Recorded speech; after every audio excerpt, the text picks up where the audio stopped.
নমস্কার বন্ধুরা, আমি দীপ আর তোমরা শুনছো ভূতবং, ভূতের রাজ্যে সকলকে স্বাগত। বন্ধুরা, আজকে তোমরা হাওড়া স্টেশনের একটা হারিম করা ভৌতিক ঘটনা শুনতে চলেছ। ঘটনাটি শেয়ার করেছে টালিগঞ্জ থেকে তন্ময় ব্যানার্জি। তন্ময়ের পাঠানো ঘটনাটি শোনার আগে বন্ধুরা, তোমাদের জন্য একটা বিশেষ ঘোষণা। সেটা হলো আজ ভূতবংয়ের ৯৯তম এপিসোড। এরপরেই ভূতবংয়ের ১০০তম এপিসোড। ১০০তম এপিসোড কেউ কিন্তু মিস করো না, তোমাদের জন্য সারপ্রাইজ অপেক্ষা করছে। তাহলে চলো বন্ধুরা, আর কথা বাড়াচ্ছি না, কানে হেডফোন গুঁজে নাও। চলো আজকের ঘটনাটি শোনা যাক। হ্যালো দীপদা, আমি তন্ময় ব্যানার্জি টালিগঞ্জ থেকে বলছি। আমার সাথে গত বছর নভেম্বর মাসে একটা হারিম করা ভৌতিক ঘটনা ঘটে যায়। ঘটনাটি ঘটেছিল হাওড়া স্টেশনে। তোমরা অনেকেই ভাবতে পারো, হাওড়া স্টেশনে আবার ভৌতিক ঘটনা কি করে সম্ভব? একটা এত বড় জনবহুল স্টেশন, সেখানে হরর ঘটনা কিভাবে করতে পারে? কিন্তু হ্যাঁ, আমার সাথে সেমনই একটা ঘটনা ঘটেছিল। আমি আর আমার দুই বন্ধু অভিজিৎ আর রাজা পুরী ঘুরতে যাওয়ার জন্য রাত 10:30টার হাওড়া পুরী সুপারফাস্টের রিজার্ভেশন করি। আমরা আগে ভাগে ট্রেন ধরার জন্য প্ল্যাটফর্মে পৌঁছে যাই। রাত তখন 10টা বাজে। আমাদের ট্রেনটা তখনও প্ল্যাটফর্মে ঢোকেনি। আমরা তিনজন প্ল্যাটফর্মের একই জায়গায় বসেছিলাম। আমার বাথরুম পায়। আমরা যে জায়গায় বসেছিলাম সেখান থেকে প্ল্যাটফর্মের পাবলিক ওয়াশরুমটা অনেকটাই দূরে ছিল। তো আমি কি করি, অত দূর আর যাই না। আমরা যেইখানে বসা ছিলাম সেখান থেকে ওই প্ল্যাটফর্মটার শেষ মাথা সামনেই ছিল। আমি সেখানেই যাই বাথরুম করতে।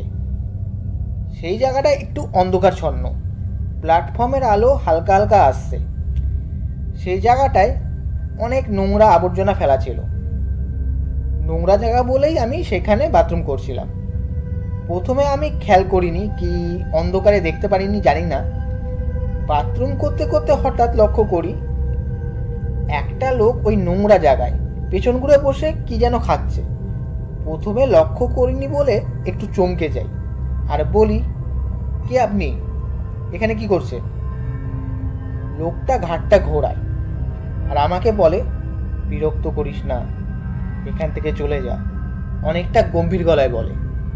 লোকটার মুখে দাড়ি ভর্তি আর নোংরা জামা কাপড়। তো আমি আর ওইখানে দাঁড়াই না। প্ল্যাটফর্মে সবাই যেখানে বসা ছিল আমি সেখানে চলে যাই। ব্যাপারটা আমি সামান্যই ভেবেছিলাম, তাই আমি অভিজিৎ আর রাজাকে কিছু বলি না। যাই হোক, আমাদের ট্রেন আসে, নিজেদের জায়গা মতো ট্রেনে উঠে পড়ি। আমি আর অভিজিৎ সেম জায়গায় সিট পেয়েছিলাম। আমি ছিলাম সাইড আপারে আর অভিজিৎ ছিল সাইড লোয়ারে। আর রাজা সেম কামরাতেই ছিল, কিন্তু একটু দূরে ছিল। আমি ফোন দেখতে দেখতেই যাচ্ছিলাম।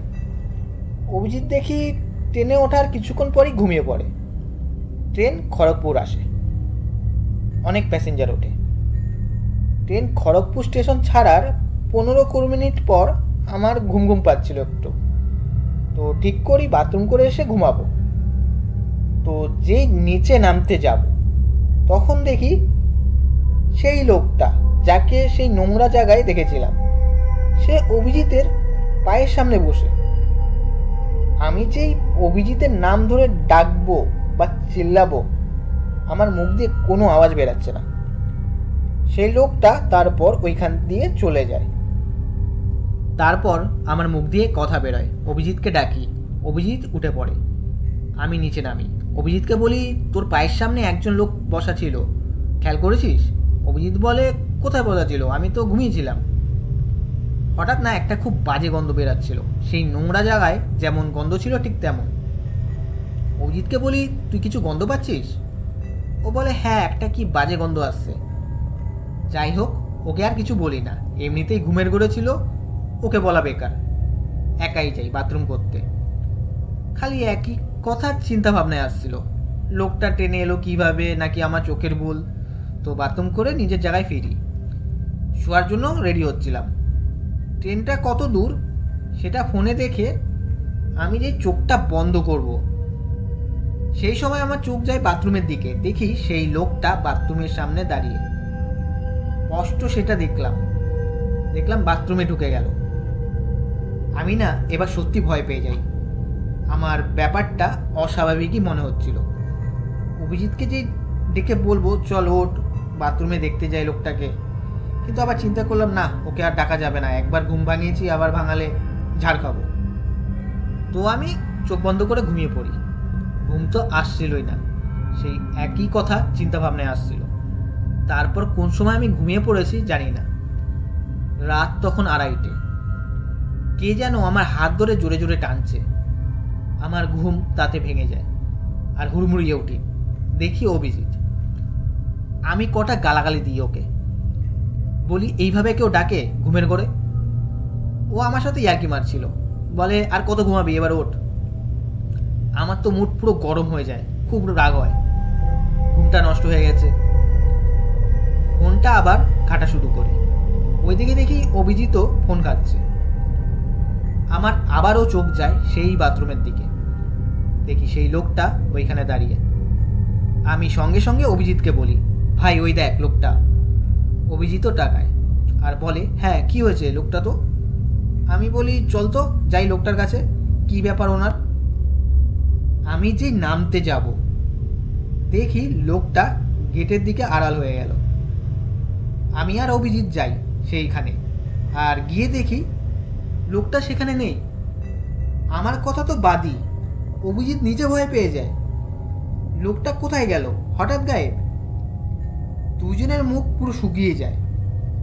আমি ওকে বলি, ভাই লোকটা স্বাভাবিক কিছু না, সেই হাওড়া স্টেশন থেকে এইসব ব্যাপার ঘটছে।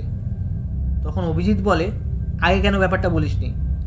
আমি বলি, তখন বিশ্বাস করবি কি করবি না জানি না, তার মধ্যে আমিও কনফার্ম ছিলাম না, আমি ভাবলাম যে এটা আমার চোখের ভুলও হতে পারে। তো এখন যে তুইও সেই জিনিসটা দেখলি, তাই এবার কনফার্ম হলাম। তারপর রাজাকে ডাকি, ওকে ঘুম থেকে তুলি, আমাদের জায়গায় নিয়ে আসি, ব্যাপারটা বলি। ও খুব ভয় পেয়ে যায়। তারপর তিনজন আর ঘুমাই না, একসাথে বসেই আলোচনা করছিলাম এই ব্যাপারটা নিয়ে। তখন ওরা দুইজন আমাকে বলে যে তোর ওইখানে বাথরুম করা উচিত হয়নি, হতে পারে সেই জিনিসটার জায়গা ওইটা, তাই তোর পিছু নিয়েছে। যাই হোক, ভোর হয়, আমি টয়লেটে যাই। টয়লেটে গিয়ে দেখি আমার দুই পায়ে নৌকের আঁচড়ে ভর্তি, হালকা হালকা রক্ত বেরাচ্ছে। ওদেরকে এসে দেখাই। ওরা বলে, ভাই তুই না খুব বাঁচার বেঁচে গেছিস, তোর বড় ক্ষতি করতে পারিনি, হালকার মধ্যে দিয়ে গেছে। তখন আমি বলি, হ্যাঁ ঠিকই বলেছিস, বড় কোনো ক্ষতি করতে পারিনি। ব্যাপারটা হলো যে আমি ওদেরকে এটাও আবার বলি, আমার কাছে পইতে আছে তো তাই বড় ক্ষতি করতে পারিনি।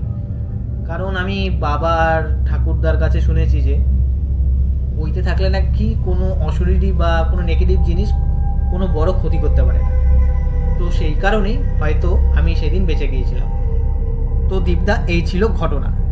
আমি মনে করি এই ঘটনার জন্য আমি নিজে দায়ী। কারণ কোনো নোংরা জায়গায় বা রাস্তার ধারে কখনোই পেচ্ছাপ করা উচিত না। আমি সেদিন পাবলিক টয়লেটে না গিয়ে সেই নোংরা জায়গায় বাথরুম করলাম। তো ব্যাপারটা হলো যে এটা শোনাই যে মানে এটা আগেও শুনেছি যে নোংরা জায়গায় বা কোনো রাস্তার ধারে কখনোই করা উচিত না, কারণ কোনখানে কার বাসস্থান সেটা তো কেউ জানে না। তো সেই কারণেই সেদিন মনে হয় ওই জিনিসটা আমার পিছু নিয়েছিল। তো দীপদা, ঘটনাটা যদি তুমি ভূতবঙ্গে পড়ে শোনাও তাহলে খুব খুশি হব। তাহলে বন্ধুরা, আজকের এই ঘটনাটা কেমন লাগলো কমেন্ট করে জানিও আর লাইক করে দিও। আর বন্ধুরা, তোমরাও যদি ভূতবঙ্গে ঘটনা পাঠাতে চাও তাহলে আমাদের ভূতবঙ্গের ইমেল আইডি bhutbongofficial@gmail.com পাঠিয়ে দিও। এই ইমেল আইডিটা আমাদের ডেসক্রিপশনেও আছে, তো ওইখান থেকেও দেখে নিতে পারো। তাহলে বন্ধুরা, আজকের জন্য এইটুকুই। Tata, by.